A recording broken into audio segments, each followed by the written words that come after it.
Hello, everybody. It's Monday, December 1st. I hope everyone had a good Thanksgiving. We've got some Chapo for you. Let's get right into it today because over the Thanksgiving break, at least things on the home front and overseas continues to be quite grim. And we thought we would have journalist and author Seth Harp back to join us today to talk about the D.C. National Guard shooting, the shooter, and the sort of familiar pattern of blowback and connections to the U.S. national security state. So, Seth, welcome back to the show. Hey, guys. Great to be back with y'all. All right. So, like I said, this was on Thanksgiving Eve. This guy, he shot two National Guard soldiers like a few blocks away from the White House, killed one of them. He was brought over and given. He was settled in this country after we pulled out of Afghanistan. What can you tell us about who this guy was and the circumstances of how he came to the United States? There's not a lot of details about him personally, except for the bare bones of how he got his special immigrant visa. But it was after the fall of Kabul. It was under the Biden administration initially, and he was vetted under Trump. Seems like he didn't speak very much English at all. He'd been resettled in Washington, in Bellingham, Washington, a small town in Washington. Besides that, the details about him as an individual are pretty scarce. But of course, we know a lot about the 0 units that he belonged to.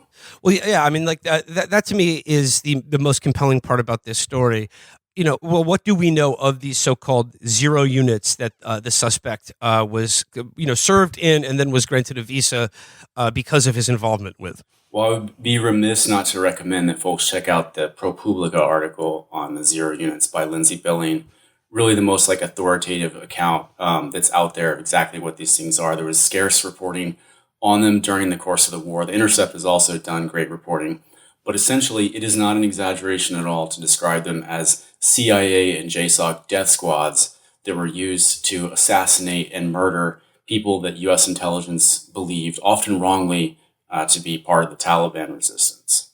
Yeah, from what I read, they sounded exactly like the special forces that the Van Diem administration had outside of the ARVN in South Vietnam. Like the exact same sort of extra legal personal army that you send to do things that are too filthy even for SEALs to do. Yeah, exactly. There's a lot of parallels to Phoenix program type stuff. And it exposes a kind of a dirty secret with our national security apparatus and military, which is that they absolutely believe that the way to wage war is through assassinations and covert black ops, killings.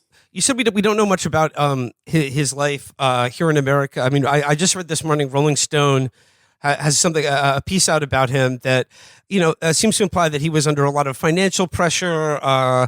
Apparent mental illness may have been a contributing factor, but they quote one person of saying who served with him in the same Afghan unit. He's not a native English speaker. He said of him, he's very worried. The problem, like he said, is I am working 9 or 10 years with the U.S. government and they never answer my phone call.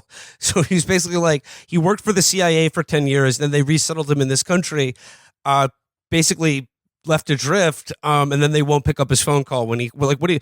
I mean, if you had to speculate, what do you think he was calling the CIA about? I mean, just some needed help? Probably needed help. He maybe needed help with his immigration paperwork. Maybe expected that they were going to do something to help him find a job in this country where it's so tough to make a living. He was working for Amazon Flex, by the way, as a delivery driver for Amazon, which is incidentally the #1 CIA contractor. So it's kind of scary to think about guys like this driving around in Amazon trucks, but it's also hard not to sympathize with someone who's in his situation, even though he is someone who accepted U.S. dollars to kill his own countrymen. I mean, imagine growing up in Kandahar in the early 2000s, imagine what Hobbesian circumstances he was confronted with as a kid. And through some relative, he has the opportunity to join the Kandahar Strike Force, also known as 0 Unit 3, which was headed by Ahmed Wali Karzai, who was one of the top CIA assets in the country. He was the brother of Hamid Karzai, who was the guy that the CIA installed to be the president of Afghanistan, and was among, the entire Afghan client state that we set up over there was a giant criminal racket, a giant drug cartel. It was involved in all kinds of corruption and horrible wrongdoing. And the Kandahar Strike Force was he's basically like a Sicario for the Karzai cartel, doing more than just trafficking drugs. I mean, They were doing like land theft was a big deal. They would kill people and then take their land, take all their belongings. They would kill people and take their cars. I mean, these are just criminal organizations that were placed under the supposed aegis of the CIA. But also, we hear a lot about these being CIA guys. And while that is true, keep in mind that these teams are mostly staffed by JSOC operators, active duty military guys. And the reason why they sheep dip it as a CIA operation is that gets them around some basic basic military regulations, like how you can't just line up people against a wall and shoot them. Like, you can't do that if you're in the military. But the CIA has no compunction about that. And if you look again at ProPublica's reporting and the Intercept's reporting, that's exactly the kind of thing that the Zero units were doing. Not just kicking in doors and killing everyone inside, but interrogating people. And when they didn't like the answers they got, putting them up against the wall and then shooting them. Yeah. 30 years from now, maybe Frank Church will be reincarnated and we'll have another church committee where everything gets revealed. We find out what happened in Butler, Pennsylvania. We'll find out the specifics behind the Reebok deal that ruined the UFC. And we'll figure out, if all these random killings were directly ordered by the CIA. But whether it was or not, taking a guy who is basically drafted to be a Sicario from the start of his life and relocating him to, no offense, but Bellingham fucking Washington, and then employing him as an Amazon. I don't even know what the Amazon service he worked for. It was called Amazon Direct. Amazon Flex. That's where the regular Amazon drivers have too many rights. And so they just, make them use their own personal vehicles to deliver stuff. Yeah, the thing that Ice Cube's son-in-law in the War of the Worlds remake worked for. It just all seems like a guaranteed way to get a guy to freak out and randomly kill someone. Yeah, you don't need to put a microchip in someone's brain to have them snap like that. I mean, it's the conditions produce themselves, but it could also just be a matter of neglect.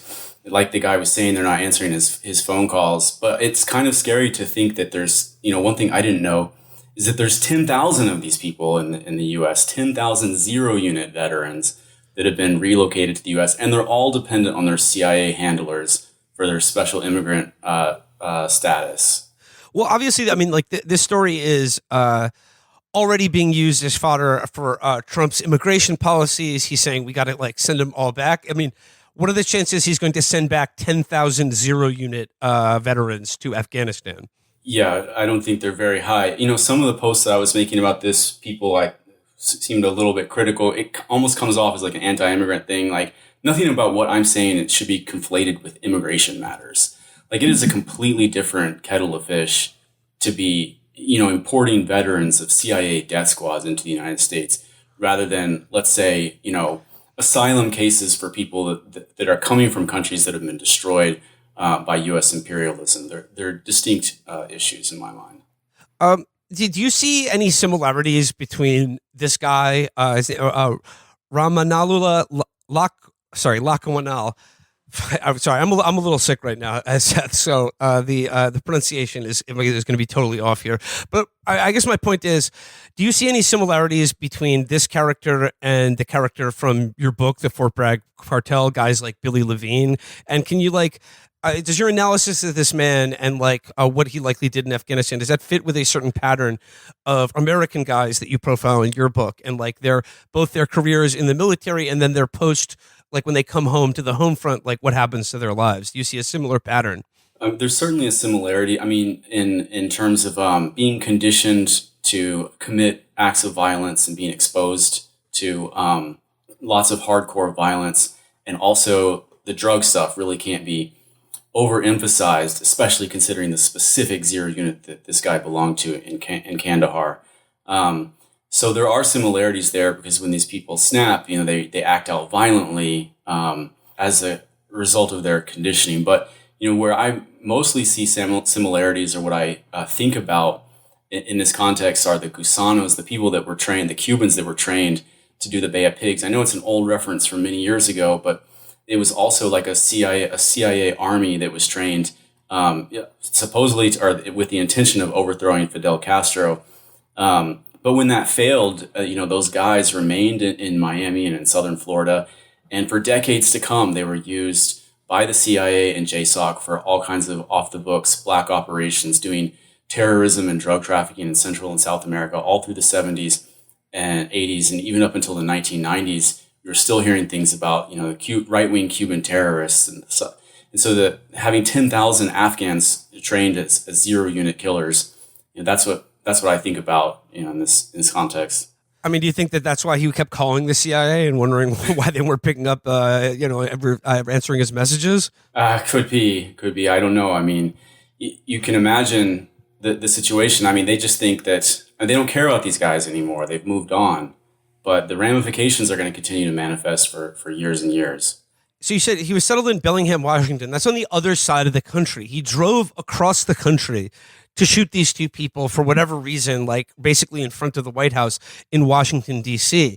I mean, like that seems like a pretty specific, act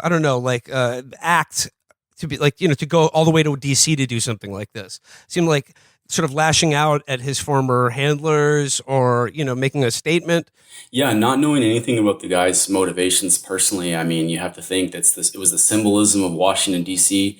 and the U.S. Army. I mean, I can't read anything else into it, without, I guess the guy's still alive. At some point we may know more about his motivations, but at present, yeah, it seems like that. One of the most passive-aggressive acts of all time. Seth, did I see you posting something about like this guy isn't even the first one of these guys to like flip out and kill someone, right? Yeah, I was looking into this, and there was another one earlier this year. His name was Jamal Wali. And if anything, it's more of an interesting case because you can see his breakdown is actually caught on camera in a YouTube video. It's just incredibly disturbing to watch because the guy gets pulled over in this beat up four-banger Toyota Corolla missing a hubcap, and he doesn't have a driver's license. And it's an Afghan man, and for some reason he's actually wearing, his name is Jamal Wali.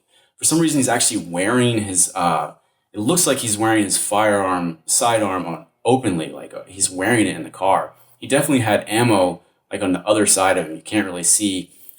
And so he's driving around like this, and the cop pulls him over, and he's really stressed out, and he goes on this rant about how he can't get a job, about how he can't get disability, and he can't get a driver's license, which is the reason why he was pulled over, because he can't get car insurance. And, the United States is, in a lot of ways, it's like the land of stupid rules.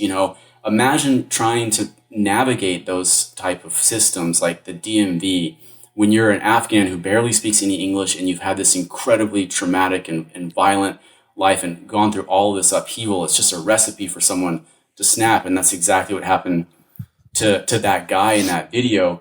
And the something that really impressed me was when he does snap and he decides he's going to draw on this cop. He's on video from 3 different angles because there's 2 police body cams on him, and he's also recording himself. And when he draws his weapon and racks it quickly and then fires 2 or 3 rounds into the cop's vest across his own body, you can just tell that he's extremely practiced in this type of gunfighting. He looks like someone who must have been in hundreds of gunfights before. And of course, there was a cop standing at his passenger side window who just euthanized him right there. So that was the end of it. But it was just a really scary and distressing video to watch. And I wonder how many more of these guys there are out there. Well, you mentioned America being the land of stupid rules. And I'm just trying to imagine what happens when you try to enforce those stupid rules, i.e. through American law enforcement, on people who have been judge, jury, and executioner as like the tip of the spear of our our military empire of death overseas. I would imagine, this is a perfect recipe for things getting out of hand. Yeah, and one of the things that they got Jamal Wali also said before he shot the cop was, "I should have served with the fucking Taliban." And that really sums it up. I mean, that's the number one reason why the U.S. lost in Afghanistan, the main reason why the people ultimately sided with the Taliban and the Taliban became a more legitimate government structure than the U.S. client state was because of these arbitrary killings. I mean, it was by far the main reason why people did not support the U.S. occupation was because of the night raids and the killings committed and the abuses, the criminality of these CIA militias. And again, in Kandahar, the drug trade was absolutely massive. I mean, at the time that I also struggle to pronounce his name, but I think it's Ramanullah Lakanwal. At the time that he was working for NDS 03 for the Kandahar Strike Force, at that time, that region of Afghanistan was producing like 90% of the world's heroin. And it was all going through Ahmed Wali Karzai. He was the US-backed, CIA-sponsored strongman in Kandahar that made all, that dictated all of this. And so, again, the guy it shouldn't be thought of just as like a special operations soldier. I mean, what they were involved in was like, international drug trafficking and all sorts of crime. And so there's just no telling, what he's been into and what he knows. That is why we wish that Elizabeth Warren won, so she could have initiated some antitrust ruling on that drug cartel. Yeah. Yeah, let Laos so there could have been some competition. I mean, 90% of the world's heroin supply. It's a little much. Yeah. That's not fair to consumers. Yeah, but you know what? In fairness, they did keep prices dirt cheap, which is why we had a terrible... Oh, that's what John D. Rockefeller said. But that is why we had a heroin crisis in this country, because people found out they could get a bag of smack cheaper than Percocets that were diverted from the illicit drug market. And the reason for that is because of off-the-charts production taking place in Afghanistan with the full and open support of the whole of the U.S. government. And then almost perfectly replaced by RCs that completely obliterate people's ability to return to normal life if they're even able to recover after. It's kind of perfect for everyone. Yeah, the heroin crisis of the 2000s and early 2010s just flowed seamlessly into the fentanyl crisis, which is with us today and which is the number one cause of death for American adults. Well, actually, like this is a good segue into the other sort of issue of war and terrorism that happened over the weekend, and like this is in like the sort of Caribbean, South American theater. Obviously, like we've been on this kill streak of like blowing up these fast boats off the coast of Colombia or Venezuela, like from Trinidad. Killed 80 people so far in what the administration is claiming are sort of they're basically unlawful combatants in an undeclared war. They're called narco terrorists, and Lindsey Graham over the weekend referred to Venezuela as the head of a drug caliphate, which really annoys me because cocaine caliphate was right there, and that just has a nice alliteration to it. But I mean, like you mentioned the blowback from the Afghanistan war being an opiate crisis, which is like the leading cause of death for adults in this country. Now, like that crisis is being used as a like sort of a casus belli for a possible invasion of Venezuela, and certainly the like ongoing killings of who's ever on these boats, in like in the Caribbean Sea or wherever. But like the one specific incident I want to talk about this weekend is that they blew up one of these boats, and then there were clearly survivors clinging to the wreckage of the boats. And according to news accounts, Pete Hegseth gave the order to quote kill everyone. And they did a double tap to kill these two guys who were basically clinging to like a sinking vessel. So like I don't think in any reasonable world these drug fast boats, even if they are such a thing, could be considered like a clear and present danger to the United States. Nor are they involved in like a war on this country. But like, what do you make of like the new regime of just like killing the survivors of these attacks? It's just another reason to think that it's so urgent that we reassert popular democratic control over the military and foreign intelligence and intelligence agencies and foreign policy apparatus, because these people are completely lawless. They've completely jumped the shark.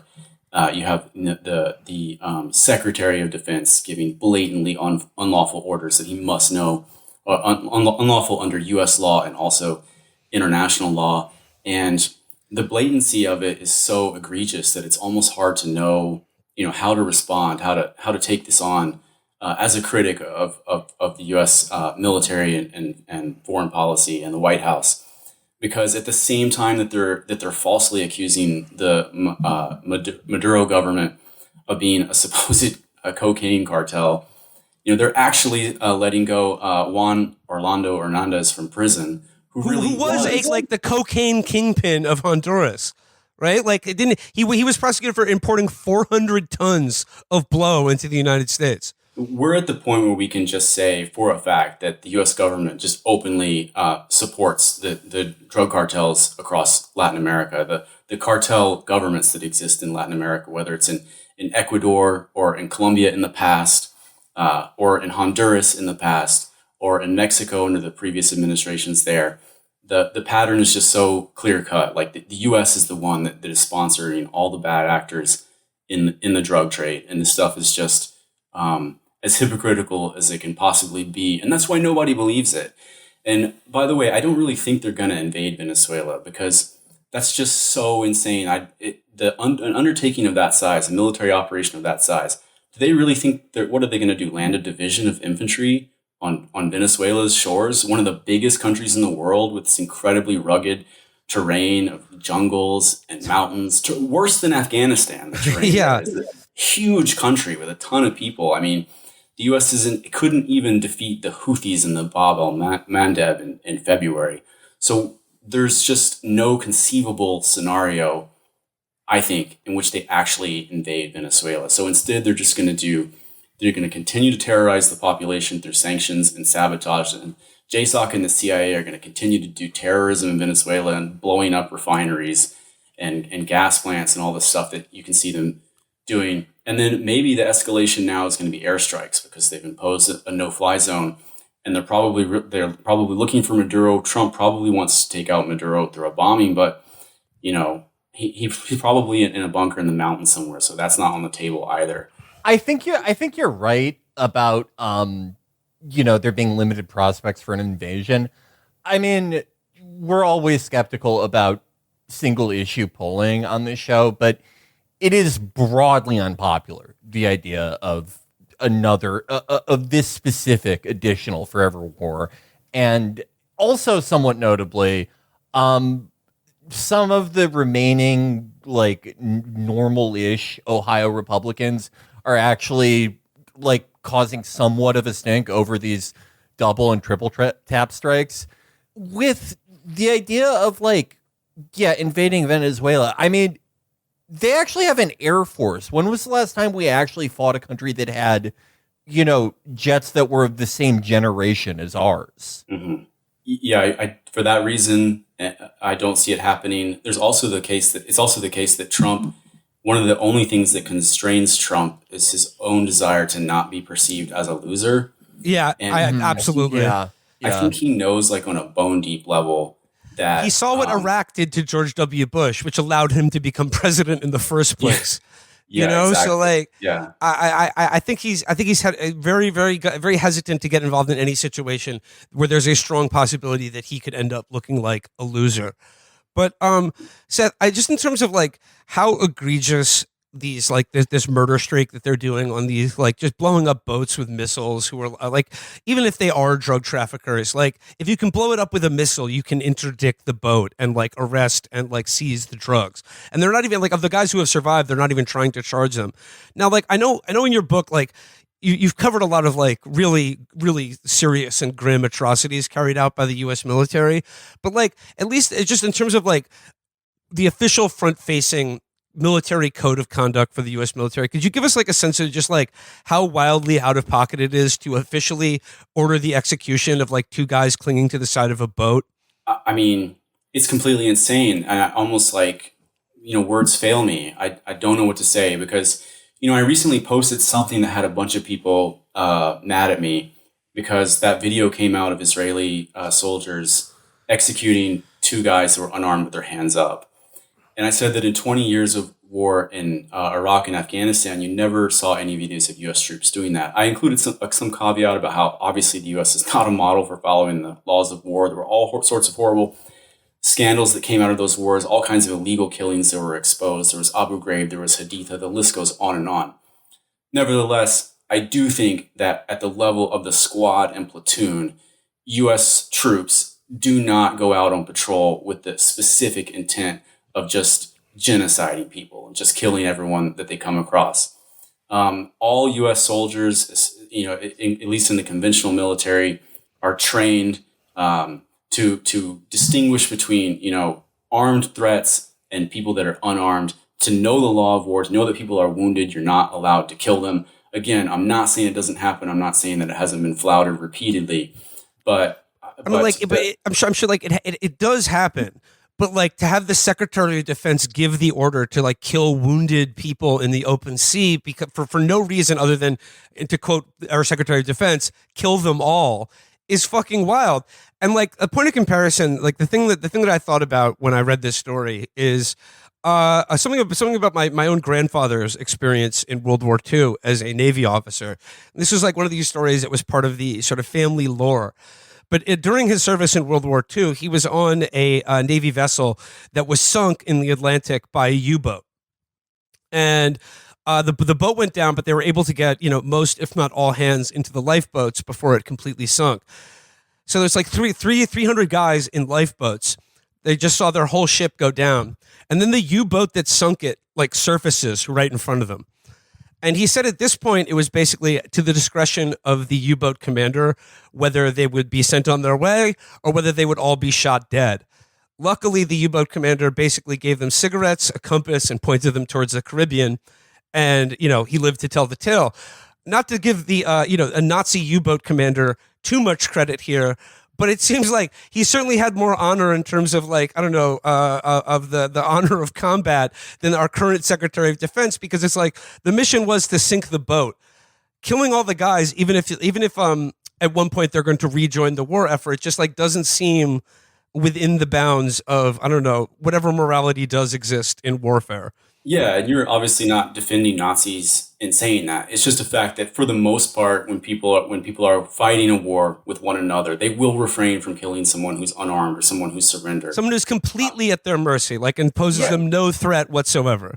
There's that similar story of that B-17 Liberator that got blown to shit and got escorted back by a Junker 88. Mm-hmm. Yes, lots of stories like that, and to see the Secretary of Defense give those orders explicitly seems incredibly, imprudent on their part, because even though there's almost never any accountability for military and intelligence elites in the United States, it's not inconceivable that Trump loses the next election, that the Republicans lose control over Congress, and that they're actually prosecuted for these things, because they're going well beyond what just regular rank and file or like top officers in the military are able to tolerate, because these people still want to be able to walk around the United States and hold their heads high and be seen as soldiers or as Air Force officers or whatever, and not just murderers and terrorists. But increasingly, I think they're running the risk of being severe opprobrium of the rest of the people in the United States that are just not gonna look at them that way. Because another thing to emphasize is the much greater cultural connections between Latin America and the United States. Like, so much of what happened in Iraq and Afghanistan, people just tuned out because they're so far away culturally and linguistically. And it's just racism against Arabs, basically, and against Muslims. But when that's not in play, when they're killing people in this hemisphere, and there's videos of them doing it, and the Secretary of Defense openly saying kill them all, I think you're going to start seeing greater stigma attached to military service itself just for regular troops. And that, I think, is another limitation on the Trump administration's power, as well as the possibility that people come in after Trump and actually prosecute some of the people responsible. That is one of the most optimistic predictions ever made on this show. I think there is an argument to be made for it, because there's obviously a huge barrier towards prosecuting cabinet level people, any high level officer that signed off on this. But there would be the argument that to maintain propriety, that they would have to break the seal on this. But it would be pretty unprecedented in this country. Absolutely. Yeah, it's a very optimistic prediction. I wouldn't bet on it, that's for sure. But it's certainly different from the way that someone like Lloyd Austin, would have conducted himself as the Secretary of Defense. These are people who know how to sort of play by the rules of empire and have a facade of respectability and legality on the things that they do. And Hegseth and the Trump administration, they just don't have that. Well, Seth, correct me if I'm wrong, but like right before this latest kill streak of these fishing or drug boats in the Caribbean happened, didn't the head of the U.S. Southern Command basically resign because I think like he probably knew that these orders were illegal and that he wasn't going to be able to carry them out? That's right. I think I read that story. I think I saw that headline. And I think there's going to be a lot of that. I think there already has been quite a bit of that. People getting out of the military. A close family member of mine is actually an Air Force officer. And I know he really doesn't like what Hegseth is doing. He's been really dissatisfied before this with the support for Israel as well. And he's teaching at the Air Force Academy, not doing anything operational at the moment, but is putting in his retirement package specifically because he doesn't want Pete fucking Hegseth to be his boss. I mean, who would want that? I mean, the guy is a complete joke. Seth, finally, I mean, just to go back to the National Guard shooting and like these 0 unit guys, like you said, like it's not an attack on immigration to be concerned with the 10,000 or so death squad members that have been sort of let loose in America, and God knows who's checking up on them or what's going to become of them. But like this is inseparable from like a broader Trump administration policy of cracking down on immigration and deporting people more or less at will. And like he seemed to have implied that this guy's family should be deported to Afghanistan, if not him as well. What is likely to happen to like the number of Afghan refugees in America, like in this context, be they 0 unit veterans or just people who have settled in this country? I mean, I haven't thought much about that. It would seem completely impractical to airlift them back. I mean, they don't even have control. How are they going to land flights in Afghanistan? I mean, you need the consent of the destination country just to land a flight there. That's why they were talking about taking Bagram Air Base back at a certain point. But they don't have that, and the Taliban certainly doesn't want these people. So I don't know what they're going to do with them. All right, we'll leave it there for today. Seth Harp, thank you so much for your time and sharing your thoughts with us. Thank you, guys. When soldiers start to walk, I said something happened wrong. Oh, soldiers say, oh no coming back. All right, we are back again. Thanks again to Seth Harp. All right, just to round out today's episode, a few more stories from you. Okay, this one I didn't get a chance to talk to you about Felix last week, but I definitely want to talk about it right now. Did you see the comments made by Bari Weiss about how she intends to counter-program the bad messages of people like Tucker Carlson, Hassan Piker, and Nick Fuentes? I did see among her, her own 0 unit was Alan Dershowitz. Yes. He says here, this is from Dropside. Bari Weiss says she wants to use her new perch at CBS News to, quote, redraw the lines of what falls in the 40 yards of acceptable debate in American political. Why is there only 40 yards of acceptable debate? That leaves the red zone. That's where the scoring takes place. So I think we need the full field here, Barry. No, but she says she wants to redraw the lines of debate, and the aim is to sideline voices like Hassan Piker, Tucker Carlson, and Nick Fuentes, and elevate, quote, charismatic figures such as Alan Dershowitz and Dana Loesch, who reflect where the vast majority of Americans actually are. Now, leaving aside how mainstream I think like Dana, I had not heard Dana Loesch's name in probably 5 or 7 to 10 years. Literally, her saying this conjured her back into fucking existence. All I remember about her is that she was sort of like a gun lady. Yeah, she was like a first wave T-Cot gun lady. God, the last time we even fucking mentioned her name on the show, that was when like the DSA would put out like those spooky, scary socialist skeleton videos. That's how long ago it was. She's married to that unicyclist guy who has a handlebar mustache. Oh yeah, he's got sort of like a affected facial hair, is how I would describe it. Sort of like a Raleigh Fingers mustache. Well, she did have a live stream with both Dana Loesch and Alan Dershowitz, and it got I saw it had like 800 views. Again, in 2017, when me and John were working on the documentary, In the middle of it, I did like the only Instagram live I've ever done just to answer questions about it. And I think I talked about a UFC never wants a contender Yushin Okami, or one-time contender Yushin Okami for 35 minutes. And I think I got 10 times as many views. Okay, leaving aside Dana, I mean, like, say what you will about Tucker Carlson and Nick Fuentes, but like, their names are ringing out. You know, they got an audience. They're certainly having their desired effect on the public discourse.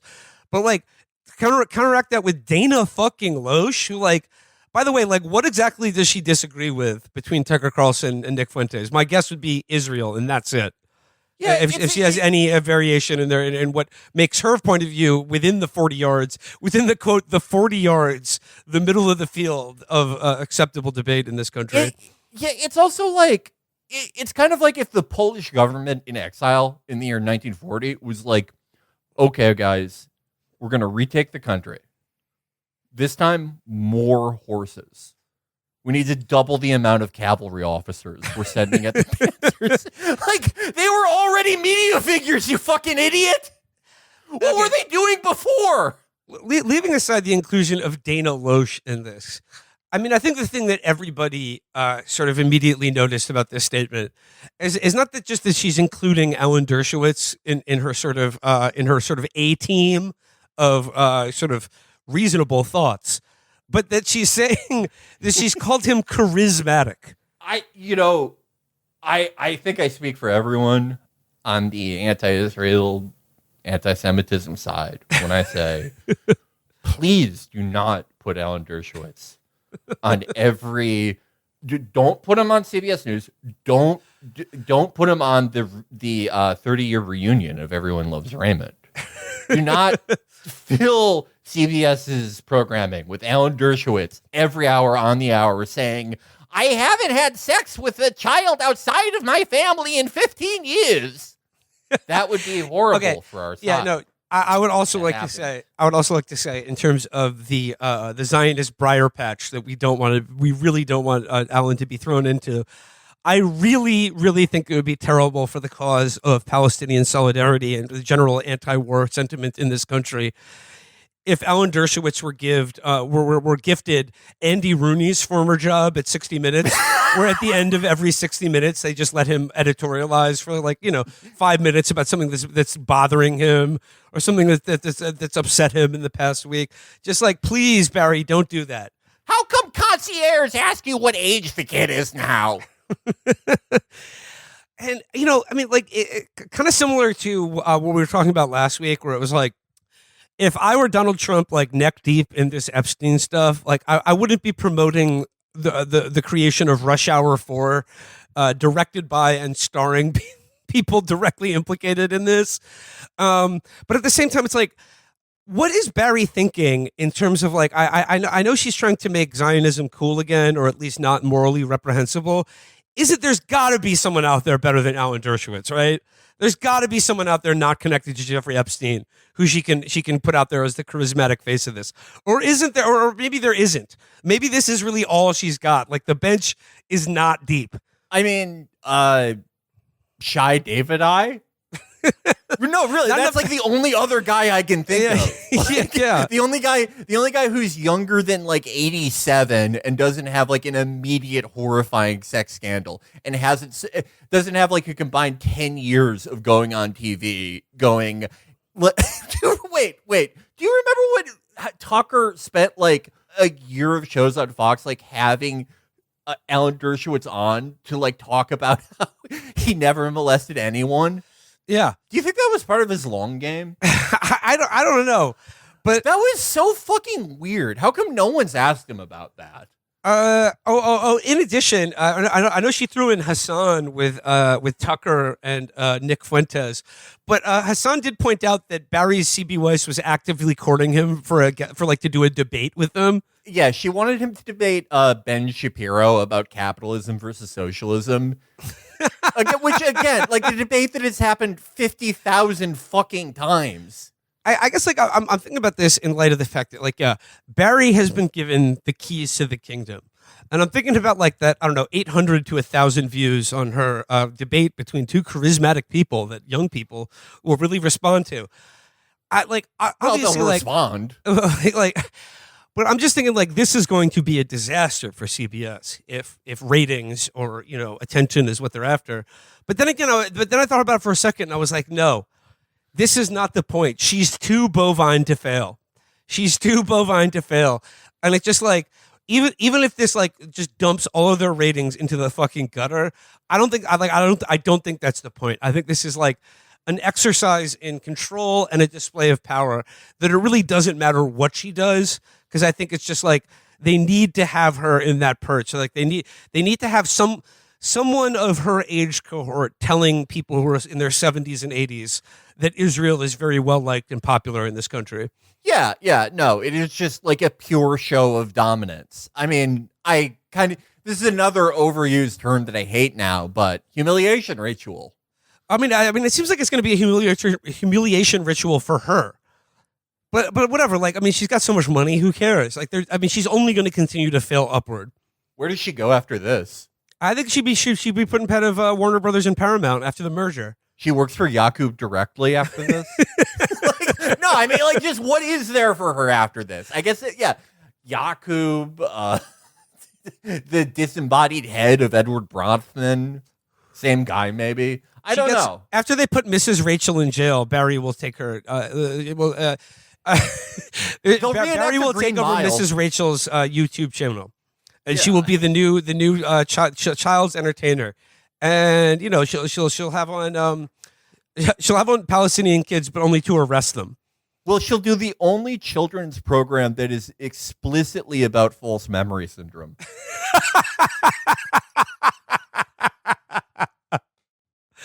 Yeah. All right. So that was just the charismatic Alan Dershowitz. I like I said, I really hope we don't see more of him because of how damaging it will be to our political project. Yeah. I'm thinking of killing myself now. Like, I feel like that movie. What was the Clint movie about where it's like, hey, the Japanese guys weren't so bad? Oh, Letters from Iwo Jima? Yeah, I'm like those guys. I'm thinking I'm going to go out in a bonsai charge instead of face Alan. Okay, well, another funny story from over the weekend is this a very, very contrived controversy about college. Oh, fuck this one. I hate this one, man. Like, this one sucks so much fucking cock. No one's heart is into this. This is such like sweep programming. I saw this fucking idiot's mom on Twitter. She said that like her daughter didn't need to put she didn't need to put citations in it because it's an opinion. Why even go to college? Why even go to college? Just get a loan from the Small Business Administration. Set your daughter up with I don't know, one of those stores for whatever type of Christian you are. You could sell those Christian children's books that are like, my mom almost aborted me, but she didn't. Letters from a fetus. And we could just skip all of this. What is the point of I hate this one. I hate this one. I'm sorry. Look, I am the last guy who usually says this. Everyone knows my first account on Twitter was Andrea Dworkin Groiper. I'm the most prominent second wave feminist in all of men's media. But she's not even fucking hot. Like, do you remember when these girls used to be hot? Do you remember that?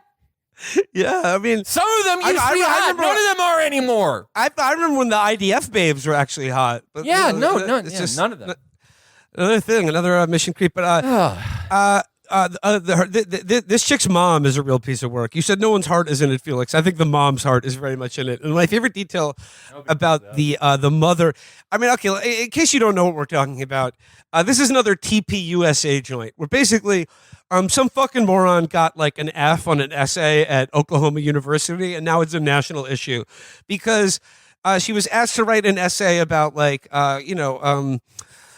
about gender roles in American society, and like the essay she turned in was like, like basically subliterate doggerel and highly tautological, if you don't mind me saying. Yeah. And now she's another fucking martyr. And like we talked about this with Sarah last week, but this is like another like sort of like the Riley Gainsification of the American stupid. And by that I mean like, especially if you're a young woman. Like the path to success now to like the sort of like the TPUSA just sort of conservative donor money gravy train. Where, like I said, the Heritage Foundation will give you hundreds of thousands of dollars. They'll pin a medal on you for failing English class. Is to just like highly promote and sort of get on the cross and just sort of like bear your absolute humiliation to the world of like advertising something deeply embarrassing happening to you, and then asking. Just being like, isn't it so bad that this happened to me? Yeah, but it's just like, sort of like what I mean is this public sharing and advertisement of your own stupidity or failure to do something. At least with Riley Gaines, there was like, it's like about the central activity that was taking place, right? Yeah. With this, it's that she was in one of those highly remedial, hooked on phonics classes that they have for red shirt tennis kids who get a scholarship for tennis and never compete, like this girl was. And the professor was trans, and they were like, write an opinion essay about which day of the week is the best, athlete essays. The type of stuff that Travis Kelce, his master's thesis. What are the best numbers?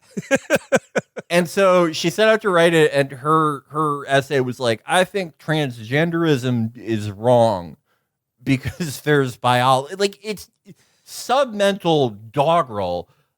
But 10 years ago, there would be like citations in it, There would be like some attempt to make some sort of like scientific transphobia argument or something, right? Or like a religious thing. But this is just, no one is even trying on this one. I will point out that the assignment, the word limit on this was 650 words. Oh my god, fucking! Which is like that's like one page single space. Idiot. That's barely even a page. Well, and you know what? It's just like TPUSA, like they're really doing her dirty because like they published this essay, and it's just like they're doing her no favors here. And I just like to read a little bit from. Normally I wouldn't like to, to make fun of the bad writing of like a 19-year-old, but like, she's trying to be a national figure based on how, I don't know, unjust it was that she failed this writing assignment. So fuck her. Okay, she's 21 apparently. So this is the essay here. This article was very thought-provoking and caused me to thoroughly evaluate the idea of gender and the role it plays in our society. The article discussed peers using teasing as a way to enforce gender norms. I do not necessarily see this as a problem. Okay, stop. We could take the guy from Zero Unit who just brained that National Guardswoman. He would write a better essay.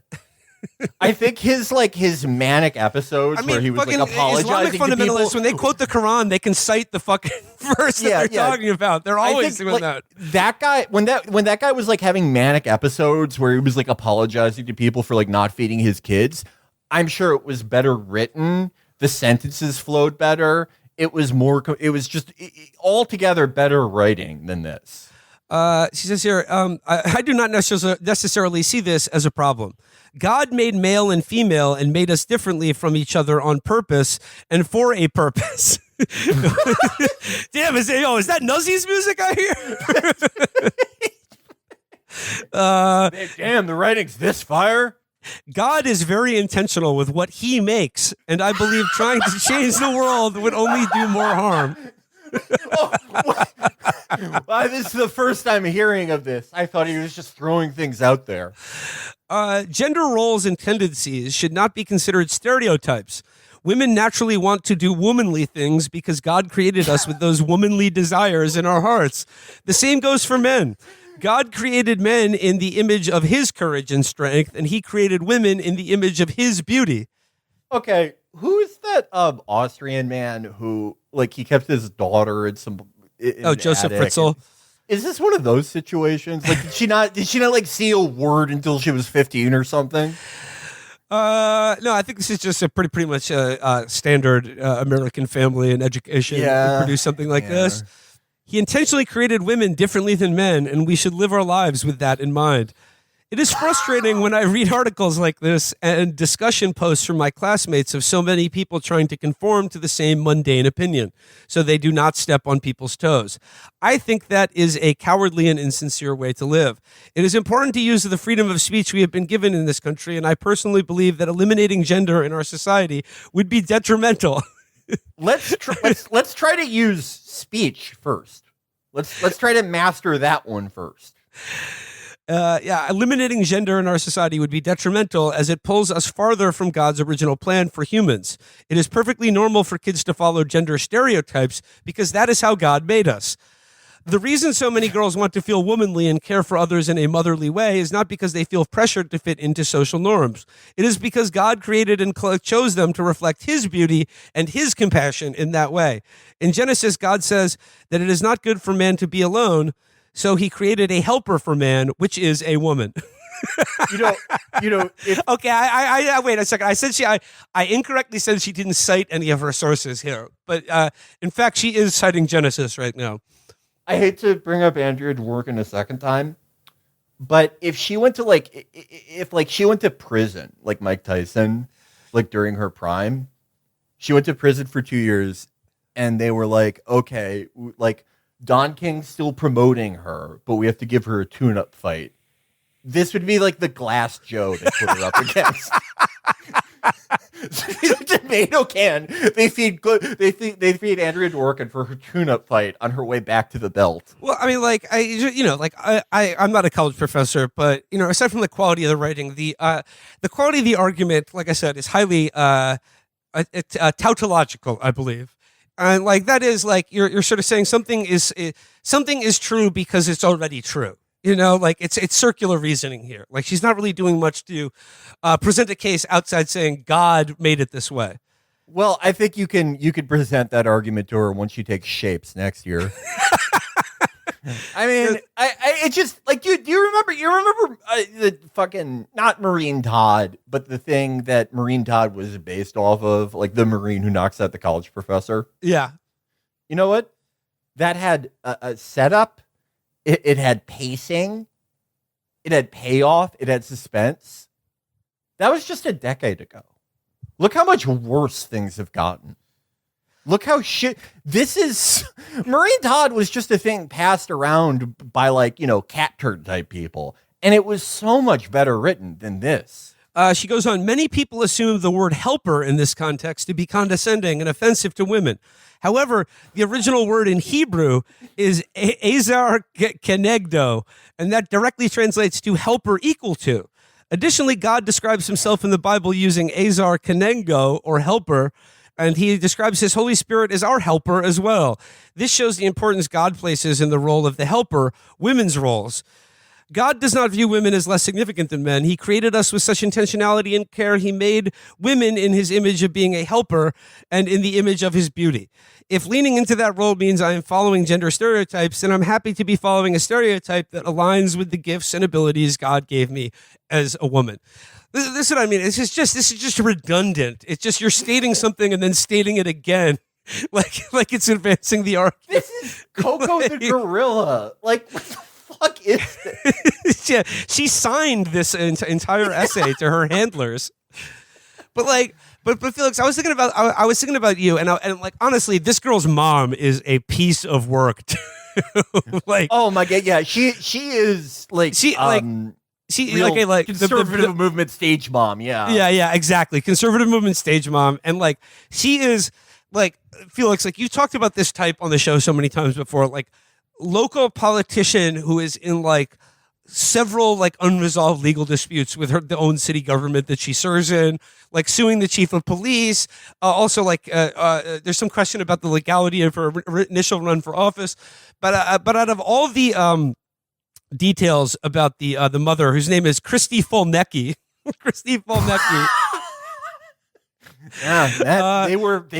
okay, I can see the argument. They were created with true intentionality. Yep. Christy Fulnecki. When God created Superhead, her line begat the Fulneckis. My favorite detail about Christy Fulnecki, though, is that on LinkedIn, she lists her occupation as public figure. Yeah, my occupation, spectacle.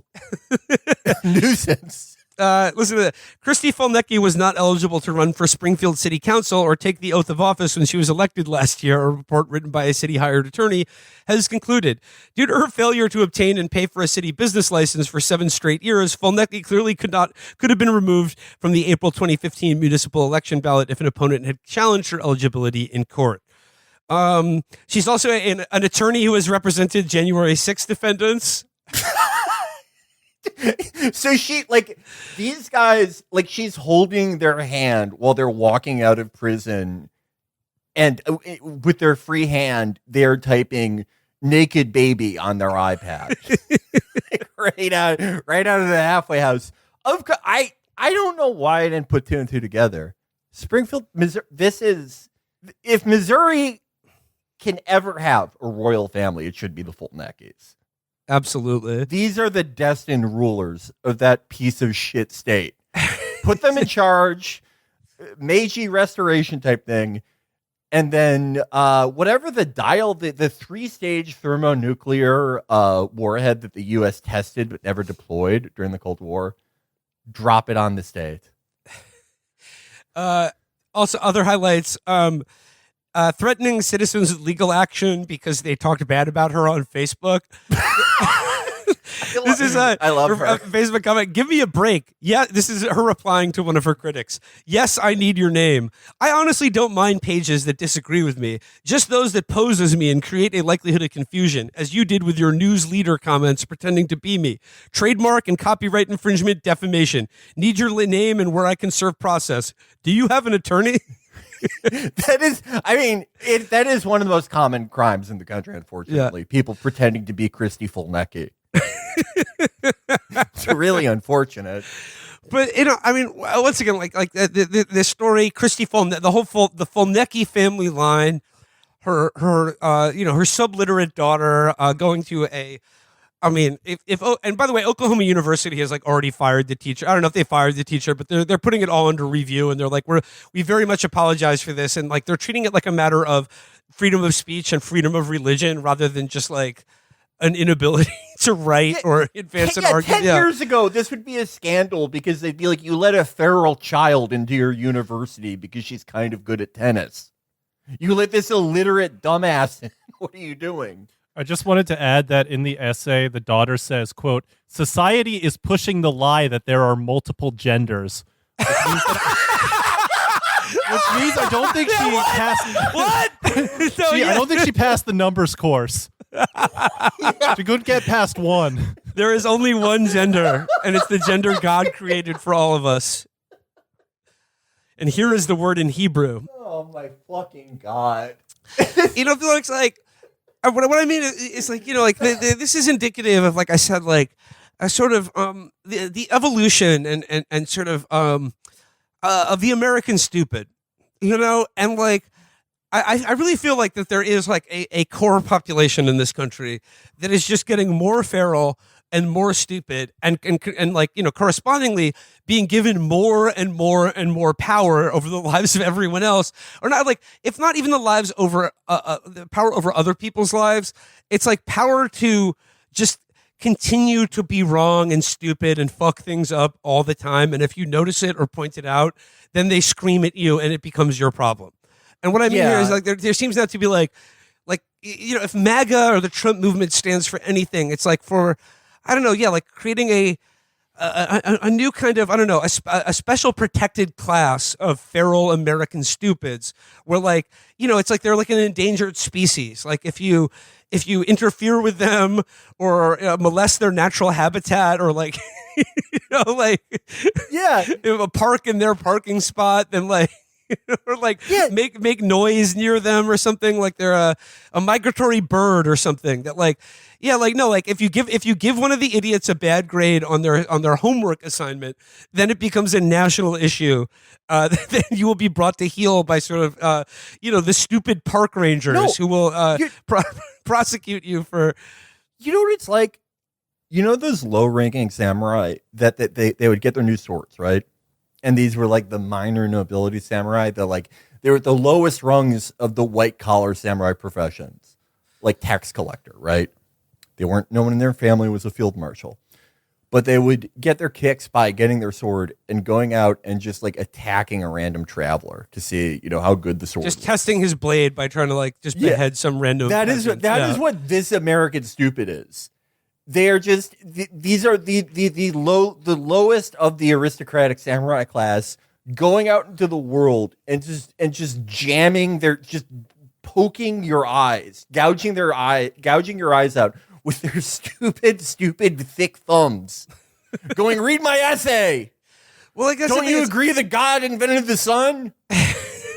How come the moon's a girl and the sun's a guy? And it's like, I don't know, like if you are, I don't know, like a gender critical, right wing intellectual, like, doesn't this embarrass you? But like, no, of course it doesn't, because it's just just a worse written version of what you already believe. But like, what matters is like not how embarrassing it is that like you can't marshal an argument outside of God made it that way, or nor can you even cite the Bible properly to marshal a case to be made for why there shouldn't be multiple genders. But it's like what's important is that you can enforce discipline on anyone who's like, this is wrong, or like, do better, try harder. Yeah, like, is just English like your first language? Yeah. Have you ever do you need to speak to an adult? Are you thirsty? Did you fall down? Do you have double grandparent syndrome? And it's like, yeah, like when I think about this woman and her mom, it's like, yeah, like this is like sort of an invasive species and it's now being treated like an endangered species, is what I'm getting at here. Is that you can't interfere with them. You can't notice them, and like, if they transgress, like, if one of the feral stupids like wanders into your sphere of influence or into your frame of reference or just simply into your life in any way, and you sort of shoo them off the property, be like, no, get out of my garbage. Then it's like, no, the commissars will crack down on you, and then within a couple hours, you're gonna have to be apologizing to the Christy Folneckis of the world because they ran over your dog with their car. Yeah, no. We really just again, if the ritual works out and we reincarnate for a church in the body of a beautiful man or woman, and it's a reverse McGovern, he will get all the stupids into Missouri, and the problem solves itself. But until then, we are the travelers on the road, just hoping they're not testing out their swords that day. Occupation, public figure. I mean, like, these are people who they may not know much, but like they know how to get on the news, like they know how to make a big fucking stink on Facebook. And like I said, like when I think of like Turning Points USA is putting this woman out there. Like the fact that they published her fucking essay should be humiliating. That should be humiliating. They should be trying to protect her more than that. Just like they should be trying to protect Riley Gaines a little bit more than they're doing. Because oh my God, you know what? Think about who they deny. I would love to see, think about who's like in their rejection pile. Like if this is like Ari Gold seeing Vincent Chase in the Mentos commercial for them. Who are the shitty? Who are the shitty ones? I guess like the guys with active ongoing child pornography cases. Yeah, like the guys Christy Folnucky got out of prison. Okay, fine, we'll stop scheduling them. Yeah, like maybe someone whose essay was about age of consent laws and not gender roles. That may be a bridge too far for them for the time being. Yeah, give it another fucking. Give it another month or two. We'll see how. We'll see if any more these Trump emails come out, and then, like I said, like they're already trending in that direction. All right, let's wrap it up for today's show. I'm fucking sick. I'm under the weather, so I hope this is enough for you pigs. But keep in mind, it is free, and we've never fucked up the game. Yeah, stay safe on the roads out there. Don't get gouged. Speaking of free, but not quite. I do need to say that everything on the store is 20% off all month, and we will have some extra special deals coming through for some other products. So ChapoTrapHouse.store, 20% off all our merch. I'm wearing our Carousel Club t-shirt right now. It's a great one. Perfect Christmas present. Yes, for dads for and your grads. weirdest relative. ChapoTrapHouse.store, 20% off everything.